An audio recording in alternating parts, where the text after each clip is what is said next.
Good morning ಗೆಳೆಯರೆ. Achievers Hunt ನಡೆಸ್ಕೊಡ್ತಕ್ಕಂತಹ Hindu editorial ಅನಾಲಿಸಿಸ್ಗೆ ನಿಮಗೆ ಸ್ವಾಗತ. ಈ ದಿನ ಹಿಂದೂ ಪತ್ರಿಕೆಯಲ್ಲಿ ಪ್ರಕಟವಾಗಿರ್ತಕ್ಕಂತಹ ಒಂದು ಸಂಪಾದಕೀಯವನ್ನು ನಿಮಗಾಗಿ ನಾನಿಲ್ಲಿ ಅವಲೋಕನ ಮಾಡಿಕೊಡ್ತಿದ್ದೀನಿ.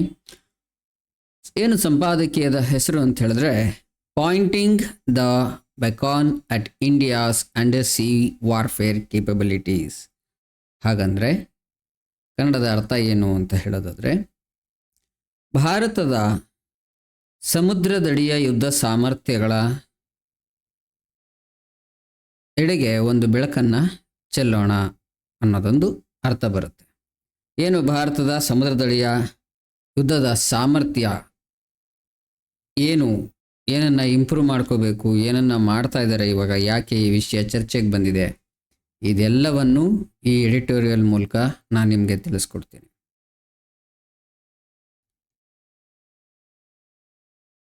ಈ ಎಡಿಟೋರಿಯಲ್ನಲ್ಲಿ ಅಂಡರ್ ಸಿ ವಾರ್ಫೇರ್ ಕೇಪಬಿಲಿಟೀಸ್ ಬಗ್ಗೆ, ಅಂದರೆ ಸಮುದ್ರದಡಿಯ ಯುದ್ಧ ಸಾಮರ್ಥ್ಯಗಳು, ಭಾರತದ ಯುದ್ಧ ಸಾಮರ್ಥ್ಯಗಳು ಹೇಗಿದೆ ಅನ್ನೋದನ್ನು ಚರ್ಚೆ ಮಾಡಿ, ಇವಾಗ ತಗೊಂಡಿರ್ತಕ್ಕಂತಹ ಒಂದು ನಿರ್ಧಾರದಿಂದ ಭಾರತ ಮತ್ತಷ್ಟು ಬಲಗೊಳ್ಳಬಹುದೇ ಅಥವಾ ಚಾಲೆಂಜಸ್ ಏನೇನಿದೆ ಅನ್ನೋದನ್ನು ಇಲ್ಲಿ ಹೇಳಲಾಗಿದೆ. ನಾನು ಈ ಎಡಿಟೋರಿಯಲ್ನಿಂದ ನೀವು ತಿಳಿದುಕೊಳ್ಳಲೇಬೇಕಾದಂತಹ ಕೆಲವು ಪ್ರಮುಖ ಅಂಶಗಳನ್ನಷ್ಟೇ ಇಲ್ಲಿ ನಾನು ನಿಮಗೆ ತಿಳಿಸ್ತೀನಿ. ಈ INS ಅರಿಘಾಟ್ ಅಂತಕ್ಕಂಥದ್ದು ಇದು ನಮ್ಮ ದೇಶದ ಎರಡನೇ ಅತಿ ದೊಡ್ಡ ಪರಮಾಣು ಶಕ್ತಿಯನ್ನೊಳಗೊಂಡಂತಹ ಕ್ಷಿಪಣಿ.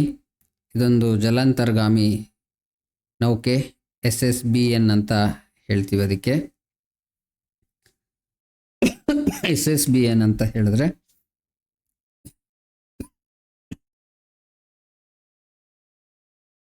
ಏನು, ನೀವು ಅಬ್ರಿವೇಷನ್ಗೆ ಸಂಬಂಧಪಟ್ಟಂತಹ ಒಂದು ಸಪ್ರೇಟ್ ನೋಟ್ಸ್ ನಮ್ಮ ಈ ಬುಕ್ಕಲ್ಲಿ ಸಿಗುತ್ತೆ.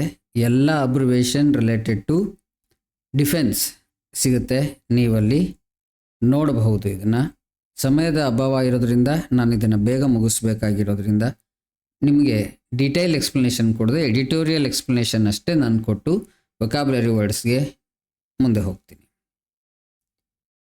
2024ರಲ್ಲಿ ಇದನ್ನು ನಿಯೋಜನೆ ಮಾಡಲಾಯಿತು.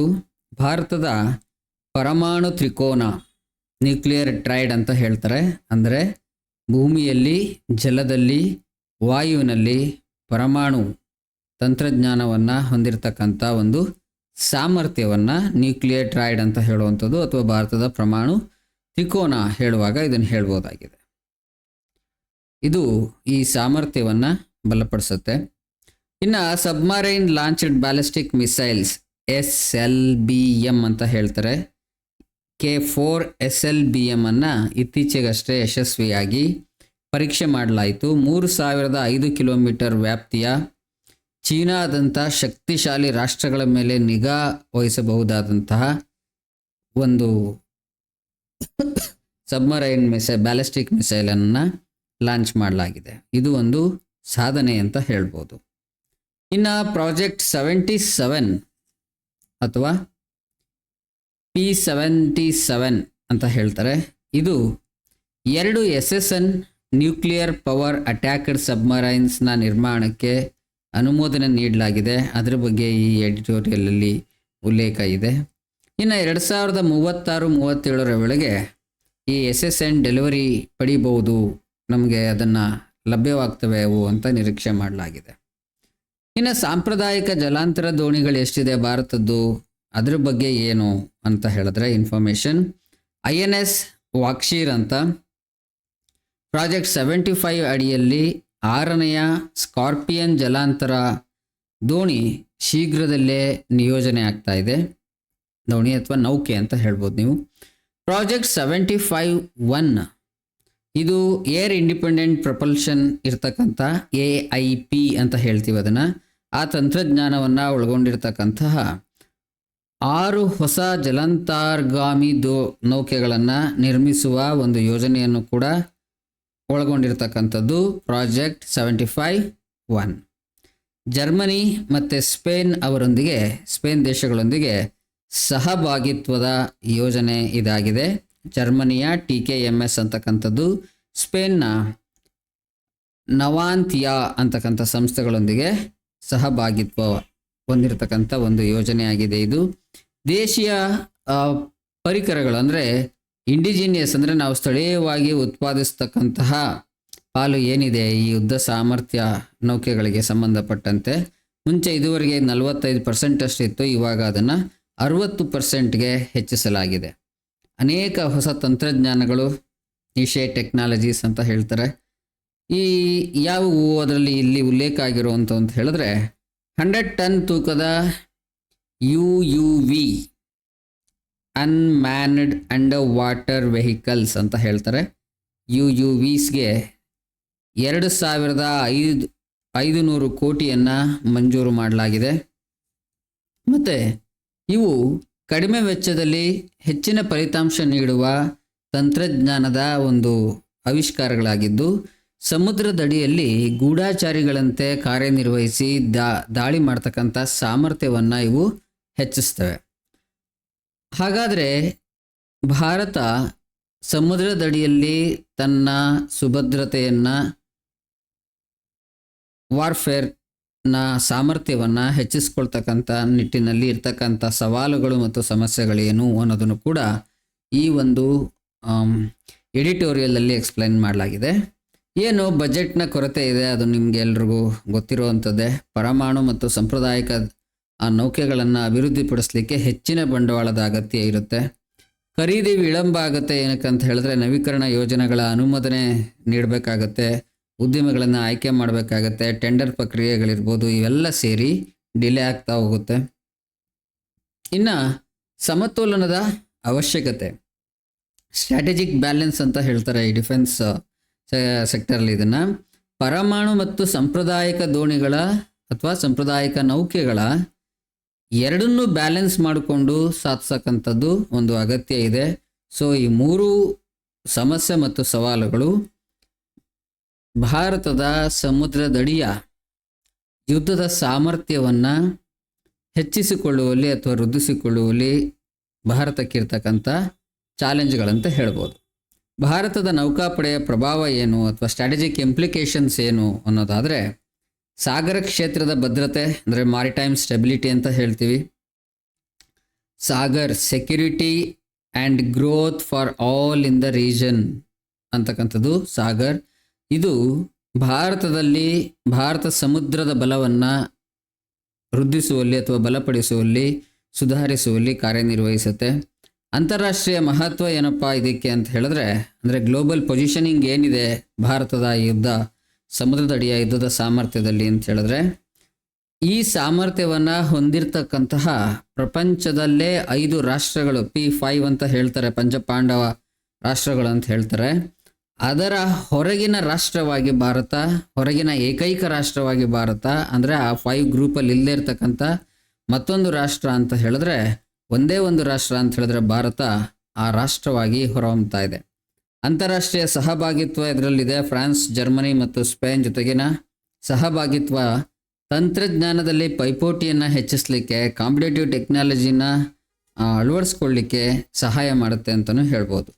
ಇನ್ನು ತಂತ್ರಜ್ಞಾನಗಳ ಪ್ರಭಾವ ಏನಿರುತ್ತೆ, ಟೆಕ್ನಾಲಜಿಕಲ್ ಇಂಪ್ಯಾಕ್ಟ್ ಅಂತ ಹೇಳ್ಬೋದು. ಅದನ್ನು AIP ಅಂತ ಹೇಳ್ತಾರೆ, ಏರ್ ಇಂಡಿಪೆಂಡೆಂಟ್ ಪ್ರಪಲ್ಷನ್ ಅಂತ.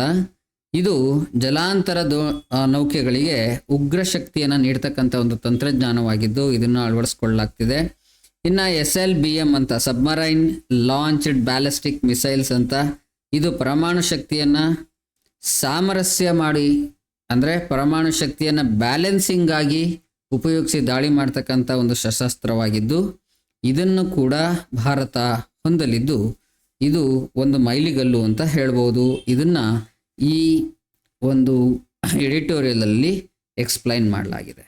ಇನ್ನು ನಿಮಗೆ ಜನರಲ್ ನಾಲೆಡ್ಜಿಗೋಸ್ಕರ ತಿಳ್ಕೋಬೇಕು ಅನ್ನೋದಾದರೆ, ಯಾವ ಯಾವ ದೇಶಗಳ ಸಾಮರ್ಥ್ಯ ಏನಿದೆ ಅನ್ನುವಂಥದ್ದನ್ನು, ಡಿಫೆನ್ಸ್ ಬಗ್ಗೆನೇ ಮತ್ತೊಂದು ವಿಡಿಯೋವನ್ನು ನಾವು ನಮ್ಮ ಫೌಂಡೇಶನ್ ಕೋರ್ಸ್ ಕ್ಲಾಸಲ್ಲಿ ಮಾಡಿ ಹಾಕಿದ್ದೀವಿ, ಅದನ್ನು ನೀವು ನೋಡ್ಬೋದು. ಡಿಫೆನ್ಸ್ ಬಗ್ಗೆ ಯಾವುದೇ ಪ್ರಶ್ನೆಗಳನ್ನು ನಿಮಗೆ ಯಾರೇ ಕೇಳಿದ್ರೂ ಅದಕ್ಕೆ ಆನ್ಸರ್ ಮಾಡ್ತಕ್ಕಂಥ ಸಾಮರ್ಥ್ಯವನ್ನು ನಿಮಗಿಲ್ಲಿ ನಾವು ಒದಗಿಸ್ಕೊಡ್ತೀವಿ.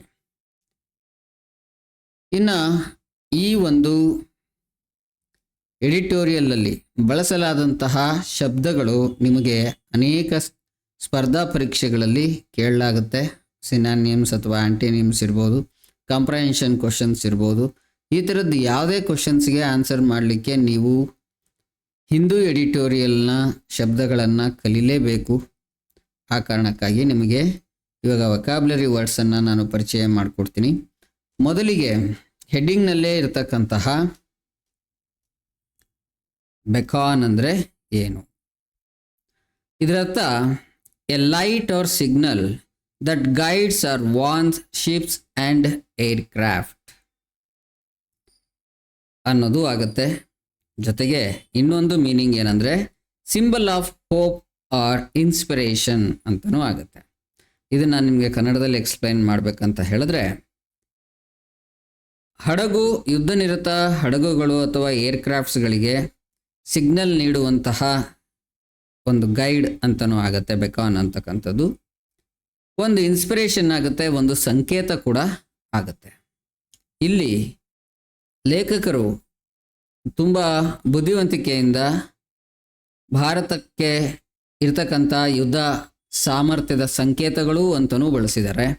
ಸಾಮರ್ಥ್ಯದ ಮೇಲೆ ಬೆಳಕು ಚೆಲ್ಲುವಂತಹ ಒಂದು ಲೇಖನ ಅನ್ನೋ ವರ್ಡಿಂದನೂ ಕೂಡ ಇದನ್ನು ಬಳಸಿದ್ದಾರೆ.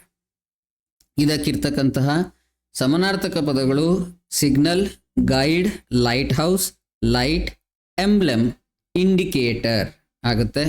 ಇರ್ತಕ್ಕಂಥ ವಿರುದ್ಧ ಪದಗಳು ಅಥವಾ ಆಂಟೋನಿಯಮ್ಸ್ ಅಂತ ಹೇಳಿದ್ರೆ ಅಬ್ಸ್ಕ್ಯೂರಿಟಿ, ಡಾರ್ಕ್ನೆಸ್, ಕನ್ಸಿಲ್ಮೆಂಟ್, ಶ್ಯಾಡೋ.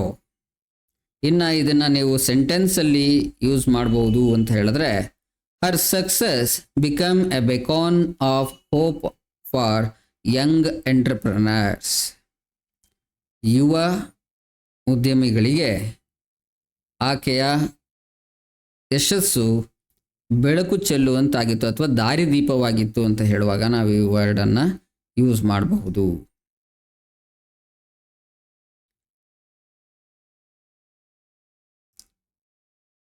ಸೊ ಹಾಗಿದ್ರೆ ನೆಕ್ಸ್ಟು ಕಮಿಷನಿಂಗ್ ಅಂತಕ್ಕಂಥ ಒಂದು ವರ್ಡ್. ಇದರ ಅರ್ಥ ಏನು ಅಂತ ಹೇಳಿದ್ರೆ, the act of granting authority to operate or putting something officially into service. Commissioning ಅಂತ ಹೇಳಿದ್ರೆ ಒಂದು ಪರ್ಮಿಷನ್ ಕೊಡೋವಂಥದ್ದನ್ನು, ಅಥಾರಿಟೇಟಿವ್ ಪರ್ಮಿಷನ್, ಅಧಿಕೃತಗೊಳಿಸೋದನ್ನು ಕೊಡೋವಂಥದ್ದನ್ನು ಅಥವಾ ಯಾವುದನ್ನೋ ಒಂದನ್ನು ಅದು ಸರ್ವಿಸ್ಗೆ ಬರೋ ರೀತಿಯಲ್ಲಿ ಮಾಡುವಂಥದ್ದನ್ನು ಇಲ್ಲಿ ಕಮಿಷನಿಂಗ್ ಅಂತ ಹೇಳಲಾಗಿದೆ.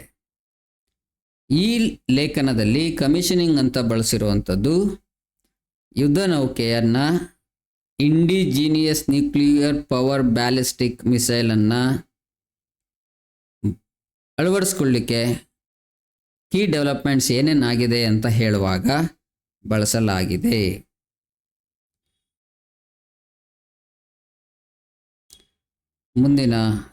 ಇದಕ್ಕೆ ಒಂದು ಸಿನಾನಿಮ್ಸ್ ಬೇಕು ನಿಮಗೆ.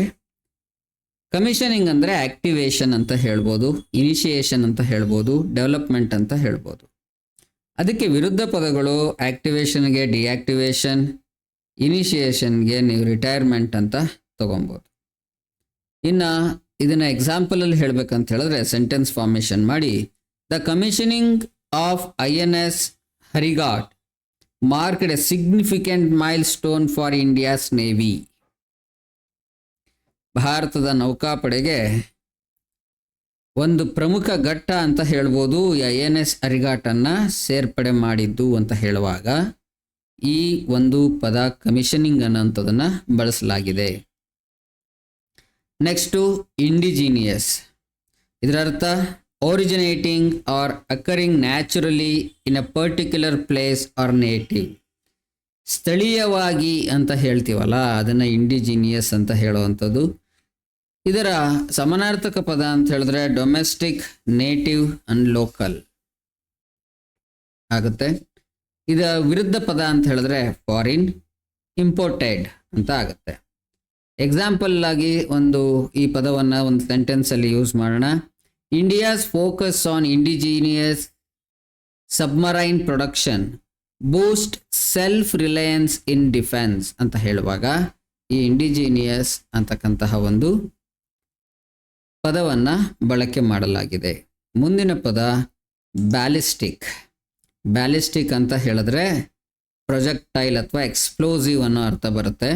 ಇಲ್ಲಿ ಯಾವ ರೀತಿಯಲ್ಲಿ ಈ ಪದವನ್ನು ಯೂಸ್ ಮಾಡಿದ್ದಾರೆ ಅಂತ ಹೇಳಿದ್ರೆ, relating to projectiles or their flight often refers to missiles. ಸಾಮಾನ್ಯವಾಗಿ ಈ ಪದವನ್ನು ಮಿಸೈಲ್ಸನ್ನು ಪ್ರೊಜೆಕ್ಟೈಲ್ ಮಾಡುವಾಗ ಬಳಸಲಾಗುತ್ತೆ. ಇದರ ವಿರುದ್ಧ ಪದ ನಾನ್ ಎಕ್ಸ್ಪ್ಲೋಸಿವ್ ಅಂತ ಹೇಳ್ಬೋದು ನೀವು. ಎಕ್ಸ್ಪ್ಲೋಸಿವ್ ಮತ್ತು ನಾನ್ ಎಕ್ಸ್ಪ್ಲೋಸಿವ್ ಸೆಂಟೆನ್ಸಲ್ಲಿ ಫಾರ್ಮ್ ಮಾಡೋಣ ಇದನ್ನು. Submarine launched ballistic missiles enhance India's second strike capability ಅಂತ ಹೇಳುವಾಗ ಈ ಪದವನ್ನು ಯೂಸ್ ಮಾಡಲಾಗಿದೆ. ಇನ್ನು ನೆಕ್ಸ್ಟ್ ಟ್ರೈಡ್. ನಾನು ಆಲ್ರೆಡಿ ಹೇಳಿದೆ, ತ್ರಿಕೋನ ಅನ್ನೋ ಅರ್ಥ ಬರುತ್ತೆ. A group or set of three connected things. ಯಾವುದೇ ಮೂರು ಒಂದಕ್ಕೊಂದು ಸಂಪರ್ಕ ಇರತಕ್ಕಂಥ ಥಿಂಗ್ಸನ್ನು ಹೇಳುವಾಗ ನಾವು ತ್ರಿಕೋನ ಹೇಳ್ಬೋದು. ಇಲ್ಲಿ ಸಾಮಾನ್ಯವಾಗಿ ಈ ಪದವನ್ನು ಮಿಲಿಟರಿ ಭಾಷೆಯಲ್ಲಿ ಟು ಡಿಸ್ಕ್ರೈಬ್ ಲ್ಯಾಂಡ್, ಏರ್ ಮತ್ತು ಸಿ ಬೇಸ್ಡ್ ನ್ಯೂಕ್ಲಿಯರ್ ಕೇಪಬಿಲಿಟೀಸ್ನ ಯೂಸ್ ಮಾಡುವಾಗ, ಬಳಸುವಾಗ ಅಥವಾ ಅದನ್ನು ವ್ಯಕ್ತಪಡಿಸುವಾಗ ಬಳಸಲಾಗುತ್ತೆ. ಭಾರತಕ್ಕಿರ್ತಕ್ಕಂತಹ ಭೂಮಿಯ ಮೇಲಿನ, ನೀರಿನೊಳಗಿನ ಮತ್ತು ಆಕಾಶದ ಅಥವಾ ಗಾಳಿಯಲ್ಲಿ ಇರ್ತಕ್ಕಂತಹ ನ್ಯೂಕ್ಲಿಯರ್ ಕೇಪಬಿಲಿಟೀಸ್, ನ್ಯೂಕ್ಲಿಯರ್ ಅಣು ಸಾಮರ್ಥ್ಯದ ಬಗೆಗೆ ಉಚ್ಚಾರಣೆ ಮಾಡುವಾಗ ಹೇಳುವಾಗ ಟ್ರೈಡ್ ಅಂತಕ್ಕಂಥ ಪದವನ್ನು ಬಳಸಲಾಗುತ್ತೆ. ಸಿನಾನಿಯಮ್ಸ್ ಅಂದರೆ ಸಮಾನಾರ್ಥಕ ಪದ ಕೊಡ್ತಕ್ಕಂಥ ಪದಗಳು ಟ್ರೈಡ್ಗೆ ಟ್ರಿಯೋ, ಟ್ರಿಪ್ಲೆಟ್, ತ್ರೀಸಮ್ ಅಂತ ಹೇಳಲಾಗುತ್ತೆ. ಆ್ಯಂಟೋನಿಯಮ್ಸ್ ಅಂತ ಹೇಳಿದ್ರೆ ಸಿಂಗಲ್ ಹೇಳ್ಬೋದು, ಇಂಡಿವಿಜುವಲ್ ಅಂತ ಹೇಳ್ಬೋದು. ಇನ್ನು ಸೆಂಟೆನ್ಸಲ್ಲಿ ಹೇಗೆ ಫಾರ್ಮ್ ಮಾಡ್ಬೋದು ಇದನ್ನು? The completion of India's nuclear tried ensures comprehensive defence capabilities. ಭಾರತದ ಈ ಒಂದು ಇನಿಷಿಯೇಟಿವ್ ಏನಿದೆ, ಇದು ಭಾರತದ ಒಟ್ಟಾರೆ ರಕ್ಷಣಾ ಸಾಮರ್ಥ್ಯವನ್ನು ಕಂಪ್ಲೀಟ್ ಮಾಡಿದೆ ಇವಾಗ ಅಂತ ಹೇಳುವಾಗ ಈ ಪದವನ್ನು ಬಳಸಬಹುದಾಗಿದೆ. ನೆಕ್ಸ್ಟು ಡೆಟರೆನ್ಸ್. ಇದರ ಅರ್ಥ ಪ್ರಿವೆನ್ಷನ್, ರಿಸ್ಟ್ರೈಂಟ್ ಅಥವಾ ಇಂಟಿಮಿಡಿಯೇಷನ್ ಅಂತ ಹೇಳಲಾಗುತ್ತೆ. ಅದರ ಅರ್ಥ ಏನು ಅಂತ ಹೇಳಿದ್ರೆ, the action of discouraging an event.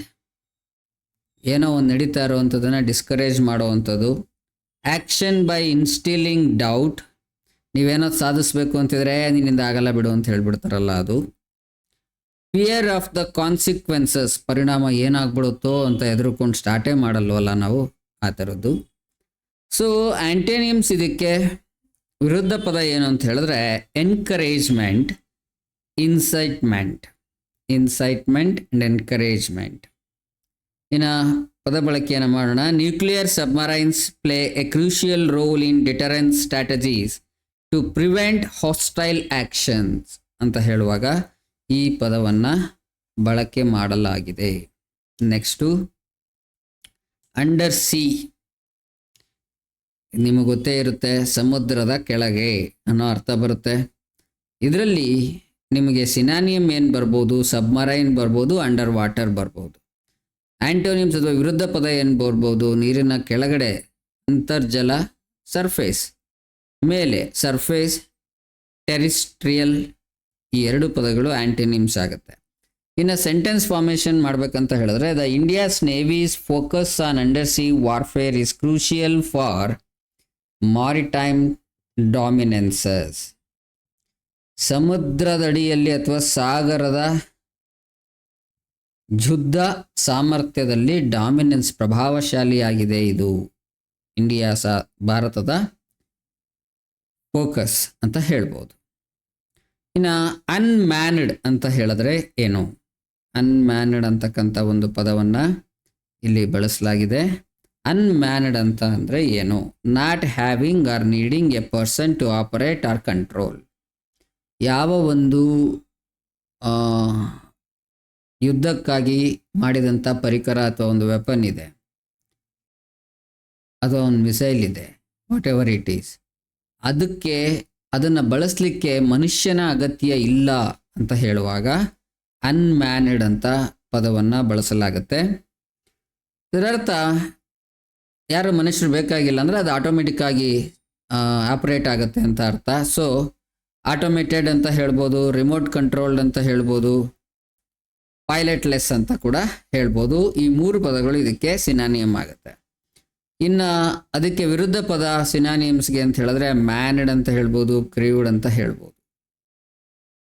Sentence formation ಮಾಡಬೇಕಂತ ಹೇಳಿದ್ರೆ India's development of unmanned under water vehicles represents a leap in technological warfare ಅಂತ ಬಳಸುವಾಗ ಇದನ್ನು ಯೂಸ್ ಮಾಡಲಾಗುತ್ತೆ. ಮುಂದಿನ ಒಂದು ಶಬ್ದ maritime, connected with sea. Maritime especially in relating to seafaring, commercial or military activity. ಸಮುದ್ರದ ಚಟುವಟಿಕೆಗಳು ಅಥವಾ ಸಮುದ್ರದಲ್ಲಿ ಆಗುವಂಥ ಯುದ್ಧ ಅಥವಾ ರಕ್ಷಣಾ ಚಟುವಟಿಕೆಗಳು ಅಂತ ಹೇಳ್ತೀವಲ್ಲ, ಅದನ್ನು ಮಾರಿಟೈಮ್ ಅಂತ ಹೇಳಲಾಗುತ್ತೆ. ಇನ್ನು ಅದಕ್ಕೆ ಸಮಾನಾರ್ಥಕ ಪದ ಅಂತ ಹೇಳಿದ್ರೆ ನಾಟಿಕಲ್ ಅಂತ ಹೇಳ್ಬೋದು, ನಾವೆಲ್ ಅಂತ ಹೇಳ್ಬೋದು, ಓಷಿಯಾನಿಕ್ ಅಂತ ಹೇಳ್ಬೋದು. ಇದಕ್ಕೆ ಇರ್ತಕ್ಕಂಥ ವಿರುದ್ಧ ಪದಗಳಂತ ಹೇಳಿದ್ರೆ ಇನ್ಲ್ಯಾಂಡ್, ಟೆರಿಸ್ಟ್ರಿಯಲ್. ಇನ್ನು ಈ ಪದವನ್ನು ಸೆಂಟೆನ್ಸ್ ಫಾರ್ಮೇಷನ್ ಮಾಡೋಣ ಅಂತ ಹೇಳಿದ್ರೆ India's growing maritime strength is vital for safeguarding trade routes in the Indian Ocean. Indian ಓಷನ್ನಲ್ಲಿ ನಡೀತಕ್ಕಂತಹ ವ್ಯಾಪಾರದ ಚಟುವಟಿಕೆಗಳನ್ನು ಸೇಫ್ಗಾರ್ಡ್ ಮಾಡಬೇಕು ಅಂತ ಹೇಳಿದ್ರೆ ಭಾರತವು ತನ್ನ ಮಾರಿಟೈಮ್ ಸ್ಟ್ರೆಂತನ್ನು ಇಂಪ್ರೂವ್ ಮಾಡ್ಕೋಬೇಕು ಅಥವಾ ಬಹು ಮುಖ್ಯವಾದದ್ದು ಅಂತ ಹೇಳುವಾಗ ಈ ಒಂದು ಪದವನ್ನು ಬಳಸಿ ಸೆಂಟೆನ್ಸ್ ಫಾರ್ಮೇಷನ್ ಮಾಡ್ಬೋದು. ಮುಂದಿನ ಒಂದು ಪದ ಅಂತ ಹೇಳಿದ್ರೆ ಅಂಡರ್ಸ್ಕೋರ್ಸ್. ಅದರ್ಥ ಅಂಡರ್ಸ್ಕೋರ್ ನಾವು ಯಾವಾಗ ಮಾಡ್ತೀವಿ, ಅಂಡರ್ಲೈನ್ ಮಾಡ್ತೀವಲ್ಲ, ಅದನ್ನೇ ಇಲ್ಲಿ ಅಂಡರ್ಸ್ಕೋರ್ಸ್ ಅನ್ನೋ ಥರ ಬರುತ್ತೆ. ಎಂಪಸೈಸ್, ಸ್ಟ್ರೆಸ್, ಹೈಲೈಟ್ ಈ ಪದಗಳನ್ನ ಬಳಸುವ ಸಂದರ್ಭಗಳಲ್ಲಿ ಅಂಡರ್ಸ್ಕೋರ್ಸ್ ಅಂತ ಹೇಳಲಾಗುತ್ತೆ. ಇದರರ್ಥ to emphasise or highlight the importance of something. ಯಾವುದು ತುಂಬ ಇಂಪಾರ್ಟೆಂಟ್ ಆಗಿರುತ್ತೋ ಆ ಇಂಪಾರ್ಟೆಂಟನ್ನು ಎಕ್ಸ್ಪ್ರೆಸ್ ಮಾಡಲಿಕ್ಕೆ ಬಳಸಲಾಗ್ತಕ್ಕಂಥದ್ದು ಅಂಡರ್ಸ್ಕೋರ್. ಇದಕ್ಕಿರ್ತಕ್ಕಂಥ ವಿರುದ್ಧ ಪದಗಳು downplay, ignore, overlook, minimise. ಗೆಳೆಯರೆ, ಪ್ರತಿಯೊಂದು ಪದಕ್ಕೂ ಪ್ರತಿಯೊಂದು ಸಿನಾನಿಮ್ಸ್ ಮತ್ತು ಆ್ಯಂಟೋನಿಮ್ಸ್ ಜೊತೆಗೆ ಇನ್ನು ಹೆಚ್ಚಿನ ಎಕ್ಸಾಂಪಲ್ ಸೆಂಟೆನ್ಸನ್ನು ಮಾಡಿ ನಾವು ನೋಟ್ಸ್ ಕ್ರಿಯೇಟ್ ಮಾಡಿ ಪ್ರತಿದಿನದ್ದು ಈ ಕ್ಲಾಸ್ ಆದ ನಂತರ ನಿಮಗೆ ಈ ಬುಕ್ ನಮ್ಮ ಈ ಬುಕ್ ಆ್ಯಪಲ್ಲಿ ಸಿಗುತ್ತೆ, ಫ್ರೀಯಾಗಿ ಸಿಗುತ್ತೆ. ಇವಾಗ ನೀವು 1 ತಿಂಗಳವರೆಗೆ ಡೌನ್ಲೋಡ್ ಮಾಡಿಕೊಂಡು ಸಬ್ಸ್ಕ್ರೈಬ್ ಮಾಡಿಕೊಂಡ್ರೆ 1 ವರ್ಷದವರೆಗೆ ಫ್ರೀಯಾಗಿ ಯೂಸ್ ಮಾಡ್ಬೋದು. ಏನಕ್ಕಂತ ಹೇಳಿದ್ರೆ 1 ತಿಂಗಳವರೆಗೆ ಇಂಟ್ರಡಕ್ಟರಿ ಆಫರ್ ಅಂತ ನಾವು ಕೊಟ್ಟಿದ್ದೀವಿ. ಇದನ್ನು ನೀವು ಯೂಸ್ ಮಾಡ್ಕೊಳ್ಳಿ ಅಂತ ಹೇಳ್ತೀನಿ. ಕೇಳಿಸ್ಕೊಳ್ಳೋದ್ರ ಜೊತೆಗೆ ನೀವು ಹೆಚ್ಚು ಪ್ರಾಕ್ಟೀಸ್ ಮಾಡಲಿಕ್ಕೆ ಸಾಧ್ಯ ಆಗುತ್ತೆ. ಈ ಬುಕ್ಕಲ್ಲಿ ಪ್ರಾಕ್ಟೀಸ್ ಮಾಡಿದ ನಂತರ ನೀವು ನಮ್ಮ ಕ್ವಿಜ್ ಆ್ಯಪಲ್ಲಿ ನೀವು ಎಷ್ಟು ಕಲ್ತಿದ್ದೀರಾ, ಎಷ್ಟು ಅರ್ಥ ಮಾಡ್ಕೊಂಡಿದ್ದೀರಾ ಅನ್ನೋದನ್ನು ಟೆಸ್ಟ್ ಕೂಡ ಮಾಡ್ಬೋದು. ನಿಮ್ಮನ್ನು ಎನ್ಕರೇಜ್ ಮಾಡಲಿಕ್ಕೆ ಲೀಡರ್ ಬೋರ್ಡ್ ಅಂತ ಇರುತ್ತೆ. ನೀವು ತೆಗೆಯುವಂಥ ಸ್ಕೋರ್ ಇನ್ನೊಬ್ಬರ ಮುಂದೆ ನಿಮ್ಮ ಲೀಡರ್ ಬೋರ್ಡನ್ನಲ್ಲಿ ಎಕ್ಸ್ಪ್ರೆಸ್ ಮಾಡೋದ್ರಿಂದ ನಿಮ್ಗೆ ಎನ್ಕರೇಜ್ಮೆಂಟ್ ಸಿಗುತ್ತೆ. ಜೊತೆಗೆ ನೀವು ನಿಮ್ಮ ಫ್ರೆಂಡ್ಸ್ಗಳನ್ನ ಬ್ಯಾಟಲ್ ಫೀಲ್ಡ್ಗೆ ಬನ್ನಿ ಈ ಕ್ವಿಜ್ ಆಡೋಣ ಅಂತ ನೀವು ಕರಿಬೋದು. ಅದ್ರ ಮೂಲಕ ಅವರು ನೀವು ಏನು ಸ್ಕೋರ್ ಮಾಡ್ತೀರಾ ಇದು ಮಾಡ್ಬೋದು. ನಿಮ್ಮ ಈ ಕಾಂಪಿಟೇಟಿವ್ ಎಕ್ಸಾಮ್ಸ್ ಕಡೆಗಿನ ಓದು ಬೋರಿಂಗ್ ಆಗಿರಬಾರ್ದು ಅನ್ನೋ ಕಾರಣಕ್ಕಾಗಿ ಕ್ವಿಝನ್ನು ತುಂಬ ಎಂಟರ್ಟೈನಿಂಗ್ ಆಗಿ ಫನ್ ಆಗಿ ಒಂದು ಗೇಮ್ ಥರ ಮಾಡಲಾಗಿದೆ. ನೀವು ಅದರ ಸದುಪಯೋಗವನ್ನು ಪಡಿಸ್ಕೋತೀರಾ ಅಂತ ನಾನು ಅಂದ್ಕೊತೀನಿ. ಮರಿದೆ ವಿಡಿಯೋ ನಂತರ ಬುಕ್ ಡೌನ್ಲೋಡ್, ಈ ಬುಕ್ ಆ್ಯಪ್ ಡೌನ್ಲೋಡ್ ಮಾಡ್ಕೊಳ್ಳಿ, ನಮ್ಮ ಕ್ವಿಜ್ ಆ್ಯಪ್ ಡೌನ್ಲೋಡ್ ಮಾಡ್ಕೊಳ್ಳಿ. ಇಲ್ಲ ಕ್ವಿಜ್ಜಿಗೆ ವೆಬ್ಸೈಟ್ಸ್ ಕೂಡ ಇದೆ, ನೀವು ಅದರಲ್ಲೂ ಕೂಡ ಬೇಕಾದರೆ ನೋಡ್ಬೋದು. ಎಲ್ಲದರ ಲಿಂಕ್ ವಿಡಿಯೋ ಡಿಸ್ಕ್ರಿಪ್ಷನ್ಲಿರುತ್ತೆ. ಇದರ ಉಪಯೋಗವನ್ನು ಮಾಡ್ಕೊಳ್ಳಿ ಅಂತ ಹೇಳ್ತೀನಿ. ಸೊ ಮುಂದಿನ ಒಂದು ಪದ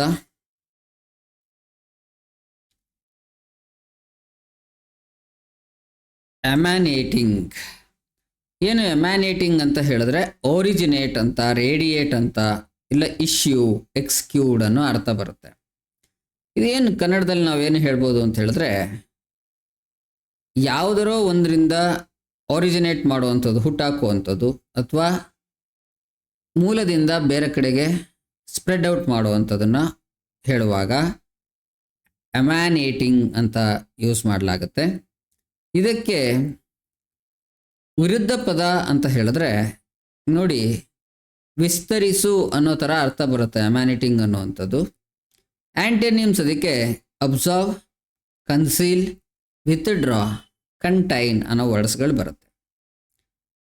ಏನು ಎಕ್ಸಾಂಪಲ್ ಸೆಂಟೆನ್ಸ್ ಮಾಡ್ಬೇಕಂತ ಹೇಳಿದ್ರೆ, the light was emanating from submarines control room ಅಂತ ಹೇಳುವಾಗ ಇದನ್ನು ಯೂಸ್ ಮಾಡ್ಬೋದು. ಇನ್ನು ಮುಂದಿನ ಪದ ಮತ್ತು ಕೊನೆಯ ಪದ ಆಗರ್. ಆಗರ್ ಅಂತ ಹೇಳಿದ್ರೆ ಮಿಸ್ಲೀಡ್ ಅಲ್ಲದೆ ಇರೋದು, ಅಥವಾ ಪ್ರಿಡಿಕ್ಟ್, ಪ್ರಿಸೇಜ್ ಅಥವಾ ಫೋರ್ಟೆಲ್, ಮುಂಚೆನೇ ನಾವು ಹೇಳ್ತೀವಲ್ಲ, ಗೆಸ್ ಮಾಡ್ತೀವಲ್ಲ, ಅದನ್ನು ಆಗೂರ್ ಅಂತ ಹೇಳ್ಬೋದು. To predict or indicate a future outcome, ಈ ಪದವನ್ನು ಬಳಸಲಾಗುತ್ತೆ. ಸಾಮಾನ್ಯವಾಗಿ ಏನೋ ಅನ್ನಿಸ್ತಾ ಇದೆ, ಈಗೇನೋ ಒಳ್ಳೇದಾಗುತ್ತೆ ಅನ್ನೋ ಫೀಲಿಂಗ್ ಬರುತ್ತಲ್ಲ, ಆ ಥರ ಅದನ್ನು ಹೇಳುವಾಗ ಇದನ್ನು ಬಳಸಲಾಗುತ್ತೆ. ಇದಕ್ಕೆ ಇರ್ತಕ್ಕಂತಹ ವಿರುದ್ಧ ಪದ ಅಂತ ಹೇಳಿದ್ರೆ ಮಿಸ್ಲೀಡ್, ಅಬ್ಸ್ಕ್ಯೂರ್, ಡೌಟ್, ಕಾಂಟ್ರಡಿಕ್ಟ್, ಇದಿಷ್ಟು ಆಂಟೋನಿಮ್ಸ್ ಆಗುತ್ತೆ. The useful submarine trials augur well for fortune defence capabilities ಅಂತ ಹೇಳುವಾಗ ಈ ಒಂದು ಪದವನ್ನು ಯೂಸ್ ಮಾಡಲಾಗಿದೆ. ಇದಿಷ್ಟು ವೊಕ್ಯಾಬ್ಯುಲರಿ ವರ್ಡ್ಸ್ ಆಯಿತು. ಇದೇ ಎಡಿಟೋರಿಯಲಲ್ಲಿ ಒಂದಷ್ಟು ಇಡಿಯಮ್ಸ್ ಆ್ಯಂಡ್ ಫ್ರೇಸಸ್ ಕೂಡ ಬಳಸಿದ್ದಾರೆ. ಅದರಲ್ಲಿ ಕೆಲವೊಂದನ್ನು ನಾನು ಆಯ್ದು ನಿಮಗೆ ಕೊಡ್ತಾ ಇದ್ದೀನಿ. ಇದರ complete meaning, example sentence, comprehension questions ಪ್ರತಿಯೊಂದು ಕೂಡ ನಮ್ಮ ಇ ಬುಕ್ ಆ್ಯಪಲ್ಲಿ ಮತ್ತು ಕ್ವಿಜ್ ಆ್ಯಪಲ್ಲಿ ಸಿಗುತ್ತೆ. ಮಿಸ್ ಮಾಡ್ದೇ ಫ್ರೀಯಾಗಿ ಸಿಗುತ್ತೆ, ಮಿಸ್ ಮಾಡ್ದೇ ಯುಟಿಲೈಸ್ ಮಾಡ್ಕೊಳ್ಳಿ. ಏನು ಫಸ್ಟ್ ಇಡಿಯಮ್ ಅಂತ ಹೇಳಿದ್ರೆ ಹೋಲ್ಡ್ ದ ಲೈನ್. ಏನು ಇಡಿಯಮ್ ಆ್ಯಂಡ್ ಫ್ರೇಸಸ್ ಅಂದರೆ ನಾವು ಕನ್ನಡದಲ್ಲಿ ನಾಣ್ಣುಡಿಗಳು ಅಂತ ಹೇಳ್ತೀವಲ್ಲ, ಲೈಕ್ ದಟ್. ನುಡಿಗಟ್ಟು ಎಕ್ಸ್ಪ್ರೆಸ್ ಮಾಡುವಾಗ ಆ ನುಡಿಗಟ್ಟುಗಳನ್ನು ಬಳಸಿ ಎಕ್ಸ್ಪ್ರೆಸ್ ಮಾಡ್ತೀವಲ್ಲ, ಹಾಗೆ ಇಂಗ್ಲೀಷಲ್ಲಿ ಇಡಿಯಮ್ಸ್ ಆ್ಯಂಡ್ ಫ್ರೇಸಸನ್ನು ಯೂಸ್ ಮಾಡಿ ಎಕ್ಸ್ಪ್ರೆಸ್ ಮಾಡೋವಂಥದ್ದು. ಹೋಲ್ಡ್ ದ ಲೈನ್ ಅಂದರೆ meaning to maintain a position or to refuse to change a policy. ಇವಾಗ ಏನು ಸ್ಥಿತಿ ಇದೆಯೋ ಅದನ್ನೇ ಮೇಂಟೈನ್ ಮಾಡೋಕ್ಕೆ ಇಷ್ಟಪಡೋದನ್ನು ಹೋಲ್ಡ್ ದ ಲೈನ್ ಅಂತ ಹೇಳಲಾಗುತ್ತೆ. Example sentence, the navy must hold the line in the face of aggressive incursions by foreign vessels. ಈ ಒಂದು ಸೆಂಟೆನ್ಸನ್ನು ಯೂಸ್ ಮಾಡುವಾಗ ಹೋಲ್ಡ್ ದ ಲೈನ್ ಇಡಿಯಮನ್ನು ಯೂಸ್ ಮಾಡಲಾಗಿದೆ. ಎರಡನೇದು ಇನ್ ದ ಪೈಪ್ ಲೈನ್. ಇದು ನಾನು ಎಷ್ಟೊಂದು ಸರಿ ಆಲ್ರೆಡಿ ಹೇಳ್ಬಿಟ್ಟಿದ್ದೀನಿ, ಯೂಶಲಿ ಬರ್ತಾ ಇರುತ್ತೆ. The process of being developed ಅಂತ. ಆಲ್ರೆಡಿ ಇನ್ ಪೈಪ್ಲೈನ್ ಅಂತಂದರೆ ಆಲ್ರೆಡಿ ರೆಡಿ ಆಗ್ತಾ ಇದೆ ಅಂತ ಹೇಳ್ತೀವಲ್ಲ, ಅದನ್ನು ಹೇಳುವಾಗ ಇದನ್ನು ಬಳಸಲಾಗುತ್ತೆ. Under the radar. Under the radar ಅಂತಕ್ಕಂಥದ್ದು going unnoticed or undetected. Many smaller UUV projects continue to develop under the radar without public attention. ಹಾಗಂದ್ರೆ ಜನರಿಗೆ ಗೊತ್ತಾಗದೇ ಇರೋ ರೀತಿಯಲ್ಲಿ